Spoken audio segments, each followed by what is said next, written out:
এত বড় ছেলে কানতাছে। এই তুই কানতাছিস কেন? তোর কি হয়েছে? তোর তোর মা মরছে না তোর বউ মরছে? না রে পাগলা, আমার কেউ মরে নাই, আমার মনটাই মরে গেছে। এ আবার কেমন কথা? মন আবার কারণ মরে নাকি? মরে রে পাগলা, মরে। আচ্ছা পাগলা, তুই কি বলতে পারিস এই দুনিয়ায় সবচেয়ে সুখী মানুষ কে? বলতে তো সবই পারি, কিন্তু বলবো না, বলবো না, বলবো না। কেন বলবি না? বল না, এই দুনিয়ায় সবচেয়ে সুখী মানুষ কে? তাহলে আমি বলতে পারি। আমাকে খেতে দিবি তো? আমার পেটে না বিশাল খিদি,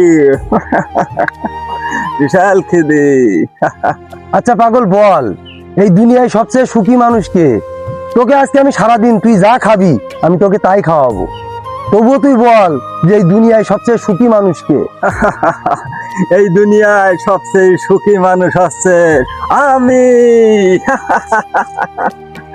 আমি আমি আমি তুই আমাকে খেতে দে, খেতে দে, খেতে দে, তুই আমাকে খেতে দে।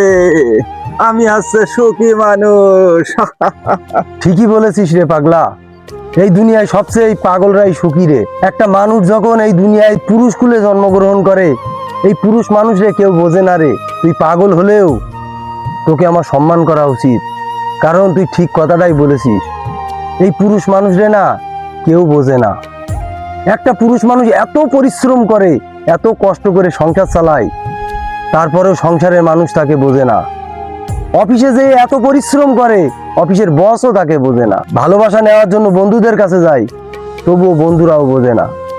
যে যেমন পারে সে তেমনটাই শোনায় রে। তোর মতো পাগল যদি হতে পারতাম, তাহলে আমার কোনো চিন্তা ভাবনা থাকতো না। না থাকতো সংসারের চিন্তা, না থাকতো বন্ধু বান্ধবের চিন্তা, না থাকতো অফিসের চিন্তা। হয়ে যা, হয়ে যা, আমার মতন পাগল হয়ে যা, তাহলে তুই এই দুনিয়ায় সবচেয়ে সুখী মানুষ।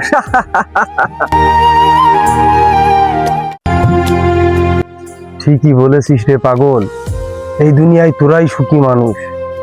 তোদের কোনো সংসারের চিন্তা নেই, অফিসের চিন্তা নেই, কোনো বন্ধু বান্ধবের চিন্তা নেই।